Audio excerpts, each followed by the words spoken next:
यजिदक यतीमन फआवा सदक़ल्लाहुल अलीयुल अज़ीम। हाज़रीन मजलिस सामीन कलाम, कल के दर्स में यो थी गुज़रियो तो हुज़ूर सल्लल्लाहु अलैहि वसल्लम जन 4 साल या 3.5 साल अम्मा हलीमा वटि रहिया ऐं उन खां बाद में 2 साल खनि अम्मा आमना वटि रहिया। ऐं उलमा फरमाइनि था अम्मा हलीमा जो भी रसूलुल्लाह सल्लल्लाहु अलैहि वसल्लम खीर पीतो, हज़रत सुहैबा जो भी खीर पीतऊं ऐं अहिड़ी तरह सां आतिका जे नाले 3 औरतूं हुयूं, उन्हनि जो भी नबी सल्लल्लाहु अलैहि वसल्लम खीर पीतो हुयो। इन जे कारण नबी सल्लल्लाहु अलैहि वसल्लम फरमाईंदा आया अन इब्नुल आतिक, मां आतिका जो पुटु आहियां, यानी 3 आतिकाउनि जो पुटु आहियां। अल्लाह जी कुदरत नबी साईं उन्हनि 3 जो जेको खीर पीतो 3 जो नालो आतिका हुयो। त बहरहाल कुझु उलमा ॿिया बि नाला ॾसिया आहिनि त रसूलुल्लाह सल्लल्लाहु अलैहि वसल्लम मुतअद्दिद औरतुनि जो खीर मुबारक पीतो हुयो। ऐं अहिड़ी तरह सां रसूलुल्लाह सल्लल्लाहु अलैहि वसल्लम 6 सालनि जी उमिरि में पंहिंजी माउ सां मदीने विया, जिते रसूलुल्लाह सल्लल्लाहु अलैहि वसल्लम जा मामाण हुया। नबी सल्लल्लाहु अलैहि वसल्लम उते महीनो खनि रहिया। वरी हुज़ूर सल्लल्लाहु अलैहि वसल्लम जन जी वापसी थी त रस्ते में अम्मा आमिना जी तबीयत नाज़ुक थी पई। अम्मा आमिना हज़रत उम्मे ऐमन ऐं रसूलुल्लाह सल्लल्लाहु अलैहि वसल्लम जन हुया।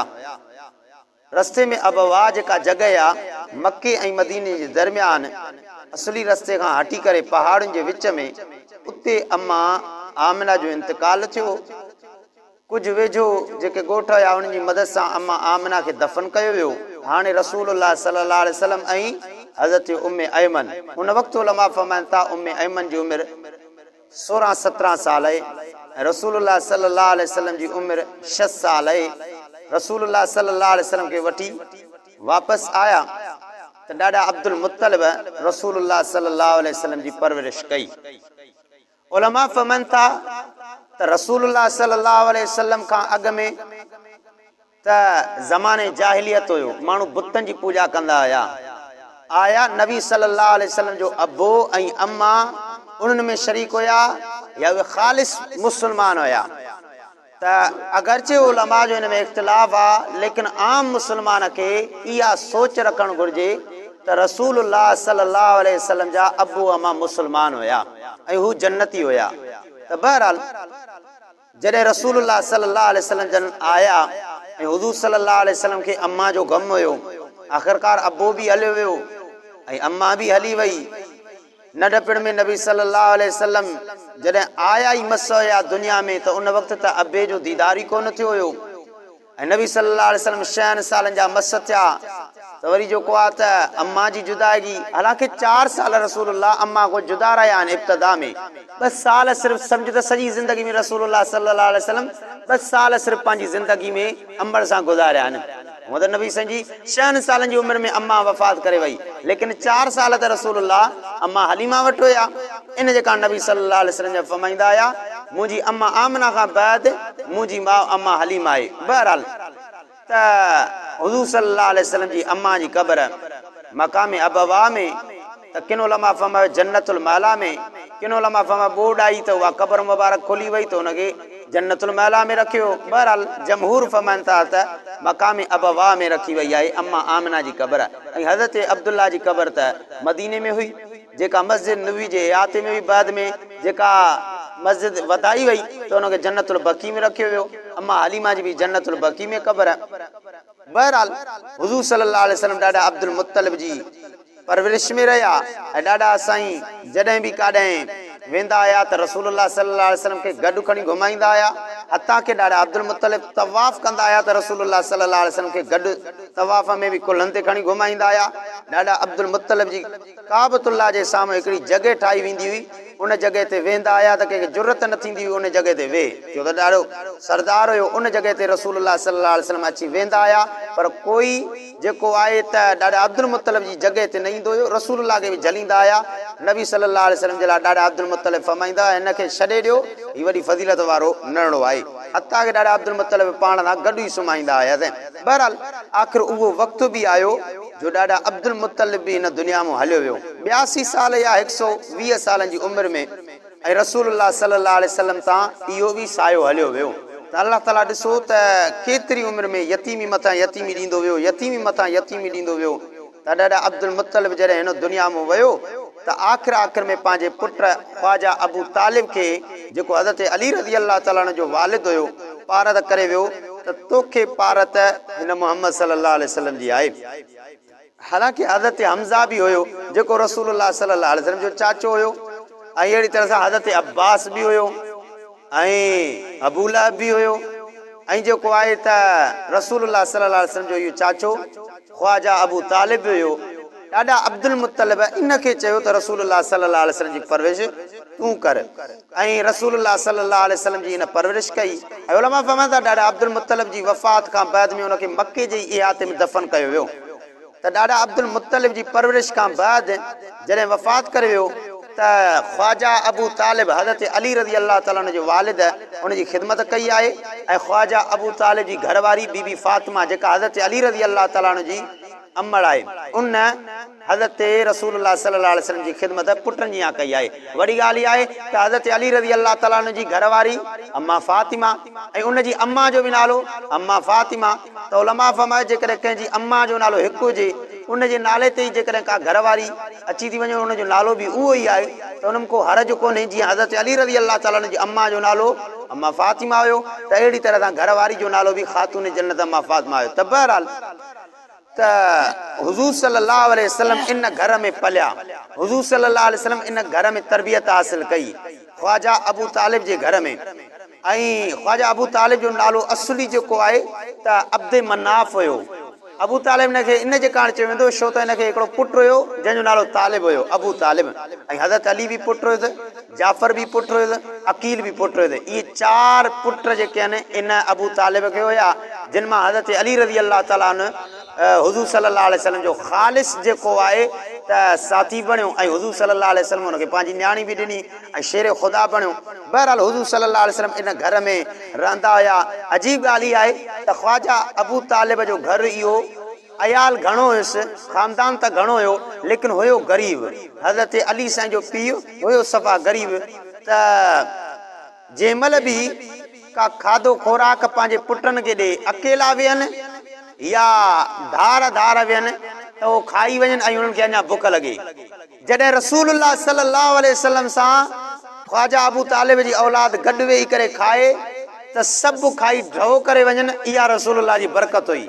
जॾहिं अकेला खाइनि त अञा बुख लॻंदी हुई, जॾहिं रसूलुल्लाह सल्लल्लाहु अलैहि वसल्लम अची करे खाइनि त उन्हनि जो ढो थी वञे। इन जे कारण ख्वाजा अबू तालिब चवंदा हुया त पुट बीहो, तव्हांखे तेसीं ताईं न आहे खाइणो जेसीं ताईं तव्हांजो अदा मुहम्मद अचे हुन सां गॾु तव्हां खाओ। रसूलुल्लाह ईंदा हुया, खाईंदा हुया त पोइ बरकत जे कारण सभिनि जो ढो थी वेंदो हुयो। ऐं जॾहिं हिकिड़े ॿार जो खीर हुजे, अची करे हिकु ॿार खे ॾिनो वञे त सॼो पी वञे, ऐं ॿिया अञा वेठा हुजनि, त ख्वाजा अबू तालिब ईअं कंदो हुयो जो रसूलुल्लाह सल्लल्लाहु अलैहि वसल्लम खे पहिरियों उहो खीर ॾींदो हुयो, नबी साईं पींदा हुया, वरी जेको बचंदो हुयो उहो ॿियनि ॿारनि खे ॾिनो वेंदो त सभिनी जो उन हिकु ॿार वारे खीर मां ढो थी वेंदो हुयो। या नबी सल्लल्लाहु अलैहि वसल्लम जूं बरकतूं ख्वाजा अबू तालिब जे घर में बि अची वयूं। त जंहिं घर में नबी सल्लल्लाहु अलैहि वसल्लम हुया, बरकतूं ई बरकतूं। जंहिं बि घर में नबी सल्लल्लाहु अलैहि वसल्लम कदम रखिया, उते बरकतूं ई बरकतूं, बरकतूं ई बरकतूं, वॾियूं बरकतूं ई बरकतूं हुयूं। त बहरहाल हुज़ूर सल्लल्लाहु अलैहि वसल्लम जो इहे बरकतूं जेके नबी सल्लल्लाहु अलैहि वसल्लम जे बचपन खां वठी करे ओ जेके आहे त वफ़ात ताईं, बल्कि ईअं सम्झो अञा आदम अलैहिस्सलाम मिट्टी में हुयो, अञा आदम अलैहिस्सलाम ख़मीर में हुयो, त नबी सल्लल्लाहु अलैहि वसल्लम जो फरमायो अञा आदम जी मिट्टी ख़मीर में हुई त मुंहिंजे अल्लाह ताला मूंखे पैदा करे छॾियो हुयो। यानी अल्लाह ताला जेके आलम अरवाह में रूह पैदा कया, त त उन वक़्तु ई हुज़ूर सल्लल्लाहु अलैहि वसल्लम जे रूह खे पैदा कयो वियो ऐं अहिड़ी तरह सां हुज़ूर सल्लल्लाहु अलैहि वसल्लम जी जेका दाइमी नुबूवत आहे उन वक़्त खां ई शुरू थी हुई, लेकिन नुबूवत जो ज़ुहूर जेको आहे 40 सालनि जी उमिरि में शुरू थियो हुयो। बहरहाल ईअं सम्झो त नबी सल्लल्लाहु अलैहि वसल्लम जूं बरकतूं अबे आदम जी पैदाइश खां अॻु खां वठी शुरू थियूं थियनि त क़यामत जे ॾींहं ताईं। अब आदम अलैहिस्सलाम खां जो भुल थी वई, इमाम जलालुद्दीन सयूती रहमतुल्लाह अलैह सूरत बकर जी तफ़सीर में लिखे थो, रिवायत आदम अलैहिस्सलाम को जॾहिं भुल थी वई त अल्लाह ताला आदम अलैहिस्सलाम खे फरमायो त ए आदम तूं जेको आहे त हाणे लही वञो तव्हां ॿई, तूं ऐं बीबी हवा, इहे जेको आहे त हाणे दुनिया में हलिया वञो, तव्हां जन्नत में लही वञो। हज़रत आदम अलैहिस्सलाम तक़रीबन इन ॾुख में 70 साल रुनो हुयो, 70 साल। किन उलमा फरमायो त आदम अलैहिस्सलाम जन्नत मां निकितो, इहो ॾुख हुयुसि, लेकिन किन उलमा अजीब जवाब ॾिनो, फरमायो ॾुख जन्नत मां निकिरण जो न हुयुसि, बल्कि जन्नत अल्लाह ताला जे अर्श के वेझो हुई, आदम अलैहिस्सलाम अल्लाह ताला जे अर्श के वेझो हुयो, हाणे अर्श को परे थियो, उहो ॾुख हुयुसि। त बहरहाल दुनिया में आयो त ॾुख ॾाढो थियो। 70 साल आदम अलैहिस्सलाम रुनो त अल्लाह ताला उनखे पोइ कलमा बि सिखाया त चओ रब्बना ज़लमना अनफुसना व इल्लम तग़फिर लना व तरहमना लनकूनन मिनल ख़ासिरीन। इहे कलमा तव्हां चओ त ए रब असां ज़ुल्म कयोसीं, जेकॾहिं तूं माफ़ न कयो, जेकॾहिं तूं असांजे मथां रहम न कयो त पोइ असां खसारे वारनि में हूंदासीं। पोइ अल्लाह ताला इन दुआ जे सदके बि माफ़ फरमायो। अल्लामा जलालुद्दीन सयूती रहमतुल्लाह अलैह हिकिड़ी रिवायत आंदी आहे, फरमाए थो त अल्लाह ताला हज़रत आदम अलैहिस्सलाम के अल्लाह ताला पाक मोहम्मद मुस्तफ़ा सल्लल्लाहु अलैहि वसल्लम जी ज़ात जे करे जेको आहे त अल्लाह ताला माफ़ी ॾेई छॾी। हालांकि आहे त आदम अलैहिस्सलाम बि नबी, लेकिन हुज़ूर सल्लल्लाहु अलैहि वसल्लम उन जी औलाद में आहे, लेकिन शान नबी सल्लल्लाहु अलैहि वसल्लम जो मथे आहे। आदम अलैहिस्सलाम चए थो या अल्लाह उन शख़्सियत जे सदके मूंखे माफ़ी ॾे जंहिंजो नालो मुहम्मद आहे। अल्लाह ताला ॼाणे पियो, अल्लाह ताला त जेको आहे त आलिम आहे, अल्लाह ताला त जेको आहे त अलीम आहे, मा कान व मा यकून, जेको थियो ऐं जेको थींदो अल्लाह ताला त सॼी शयुनि खे ॼाणे थो। लेकिन अल्लाह ताला पोइ बि पुछा पियो करे त ई आदम तूं इन मुहम्मद सल्लल्लाहु अलैहि वसल्लम इन मुहम्मद खे कीअं थो सुञाणे? त हज़रत आदम अलैहिस्सलाम फरमायो ए मुंहिंजा अल्लाह त अर्श जी तख़्ती ते मां इहा कलमात खे तहरीर थींदे ॾिठा आहिनि, इहे कलमा तुंहिंजे अर्श जी तख़्ती ते ॾिठा आहिनि त इहे लिखियल आहिनि ला इलाहा इल्लल्लाह मुहम्मदुर रसूलुल्लाह सल्लल्लाहु अलैहि वसल्लम। त उते तोसां गॾु जंहिं हस्ती जो नालो हुयो मां सम्झी वियुमि त इहा हस्ती घटि न हूंदी, उनजो शान वधीक आहे। त नबी सल्लल्लाहु अलैहि वसल्लम जूं बरकतूं आदम अलैहिस्सलाम जे पैदाइश खां ई शुरू थी वञनि, वरी अचो ईंदा वञो ओ जेको आहे त सभु नबियनि जूं इन जूं बरकतूं वठी चुका, हता के जेको आहे त नबी सल्लल्लाहु अलैहि वसल्लम जी ज़ाहिरी विलादत थी त हुन वक़्तु तव्हांखे बरकतूं अर्ज़ु पए कयो में कहिड़ियूं न बरकतूं आयूं, जो बरकतुनि मथां बरकतूं। अम्मा हलीमा जे खीरनि में बरकतूं ॾिसो, ॾाचनि में बरकतूं ॾिसो, ॿकरनि में बरकतूं ॾिसो, ख़ुदि पंहिंजे जिस्म में बरकतूं ॾिसो, कबीले में बरकतूं ॾिसो, नबी सल्लल्लाहु अलैहि वसल्लम जूं बरकतूं ई बरकतूं। वरी नबी सल्लल्लाहु अलैहि वसल्लम अॻिते सॼी ज़िंदगी जेका बि नबी साईं गुज़ारी आहे बरकतूं ई बरकतूं। हता के अॻियों मोजज़ात अचनि था, नबी सल्लल्लाहु अलैहि वसल्लम जूं बरकतूं अचनि थियूं, जो नबी सल्लल्लाहु अलैहि वसल्लम जी आंगुरनि मुबारकुनि जी बरकत जे करे 1400 सहाबा जेको आहे त सैराब थी विया, पाणी पी करे ड्रौ था करनि। पुछा कई थी वञे 1400 घणा सहाबा हुयो? त सहाबी फरमाए थो हुयास 1400, हयास 1400। हज़रत जाबिर फरमाए थो पर जेकॾहिं असां जेको आहे त लखु चवां त लखु बि ड्रौ करे वञां त बहरहाल हुज़ूर सल्लल्लाहु अलैहि वसल्लम जूं बरकतूं अचनि थियूं। हता के नबी साईं हिन दुनिया में विया पोइ बि बरकतूं। अंदाज़ो कयो क़यामत ताईं रसूलुल्लाह जूं बरकतूं आहिनि जो असांजा अमल अहिड़ा आहिनि जो बांदर खिंज़ीर बणाया वञूं, लेकिन अल्लाह ताला इंसानी सूरत ते क़ाइमु रखियो आहे। इहे पाक मोहम्मद मुस्तफ़ा सल्लल्लाहु अलैहि वसल्लम जूं बरकतूं आहिनि। त क़यामत ऐं क़यामत जे ॾिहाड़े बि रसूलुल्लाह जूं बरकतूं ज़ाहिर थींदियूं, जो उन वज़वा वारे चेहरे जे करे सजदे में जॾहिं हुज़ूर सल्लल्लाहु अलैहि वसल्लम हूंदा त उन चेहरे जे करे अल्लाह ताला हिन उम्मत गुनाहगार खे माफ़ कंदा वेंदा। शफ़ाअती मिन अहलिल कबाइर उम्मती, नबी सल्लल्लाहु अलैहि वसल्लम ने फरमायो ॿी रिवायत में शफ़ाअती ले अहलिल कबाइर उम्मती, मां मोहम्मद जी शफ़ाअत वॾनि वॾनि गुनाहगारनि जे लाइ आहे। त नबी सल्लल्लाहु अलैहि वसल्लम क़यामत जे ॾींहं ताईं बरकतूं ई बरकतूं आहिनि।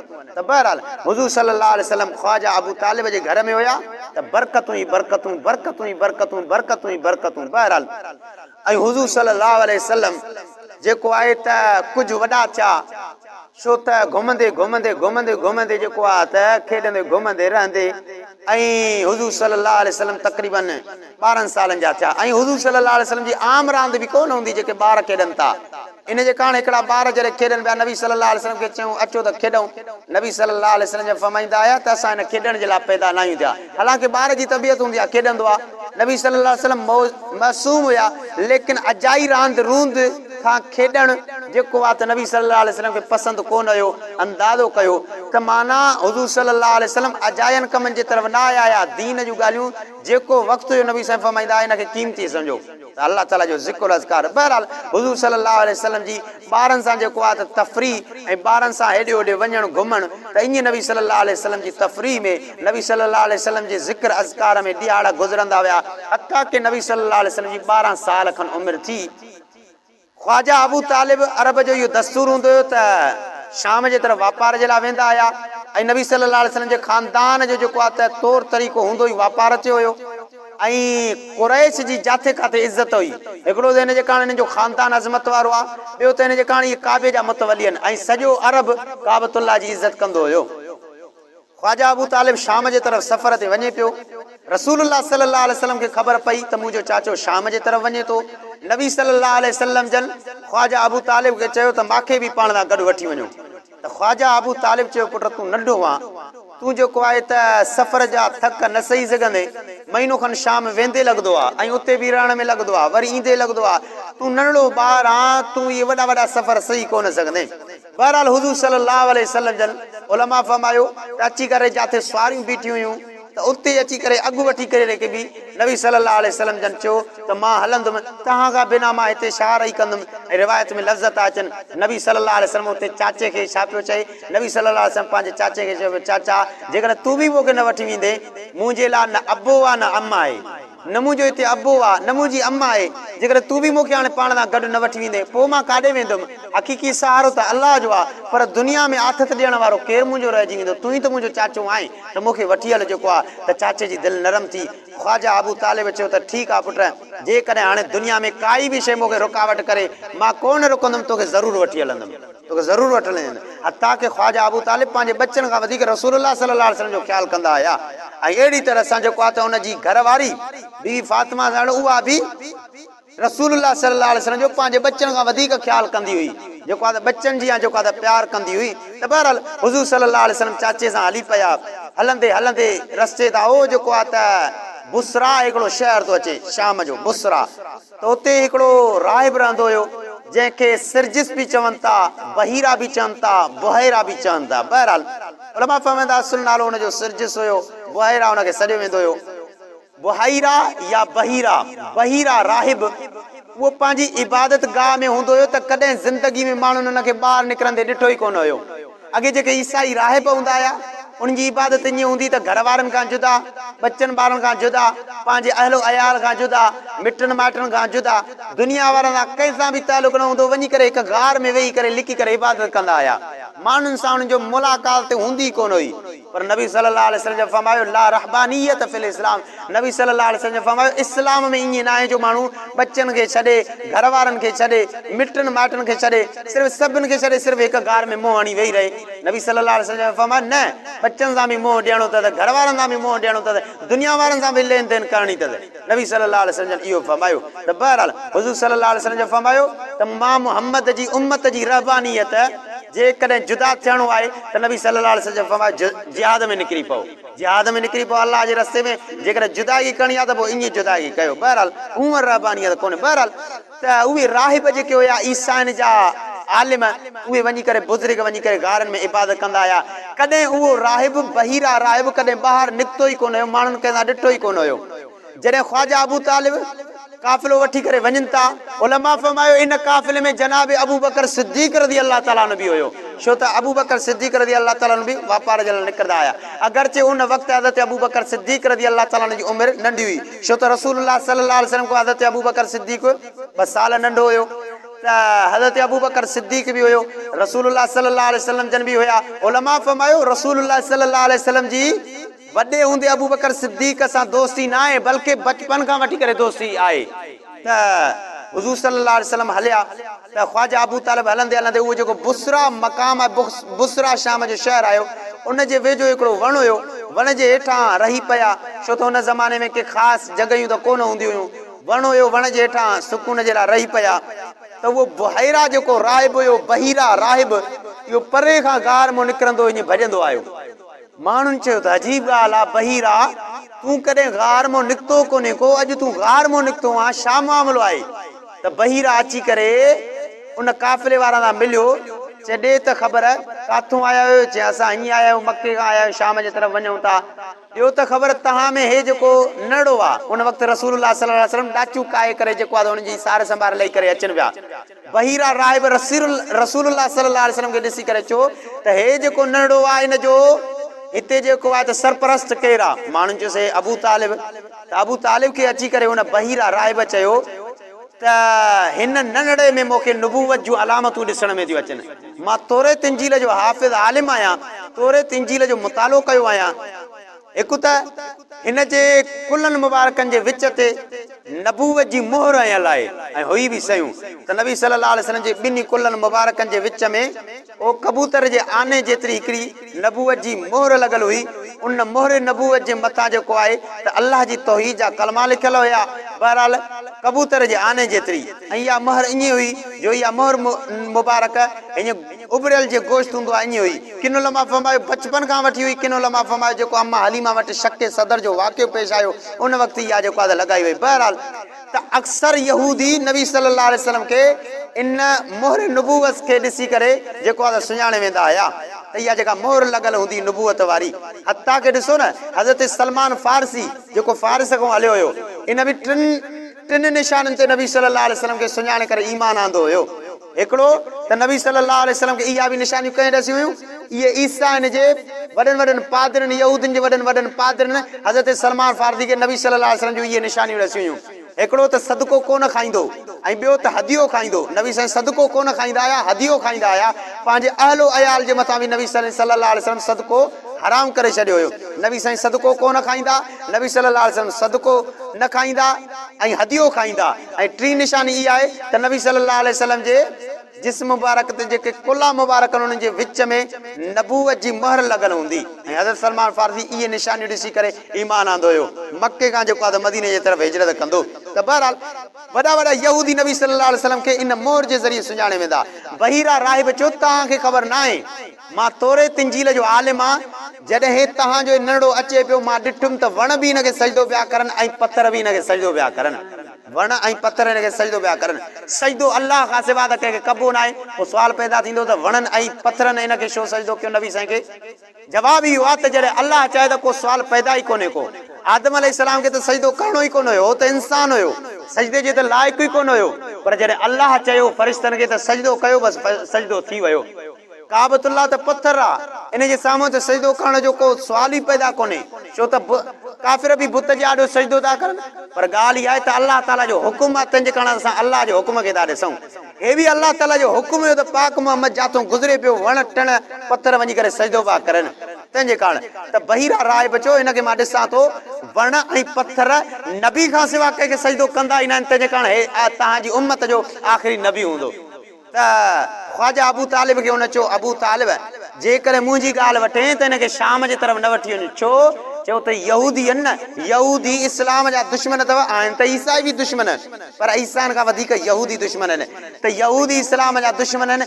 यहूदियुनि जा वॾा जेके राहिब हूंदा उहे न मोहम्मद मुस्तफ़ा सल्लल्लाहु अलैहि वसल्लम खे तकलीफ़ ॾींदा। उन ॻाल्हि खे ॾिसी करे ख्वाजा अबू तालिब रसूलुल्लाह सल्लल्लाहु अलैहि वसल्लम खे उतां वापसि करायो कंहिं शख़्स सां, किन उलमा पाण अची करे वापसि कयईं। त बहरहाल हुज़ूर सल्लल्लाहु अलैहि वसल्लम जो हिते बहिरा राहिब सां इहो मुलाक़ात वारो हिकिड़ो वाक़ियो तारीख़ में वॾनि ज़बरदस्त सुनहरी लफ़्ज़नि सां अचे थो।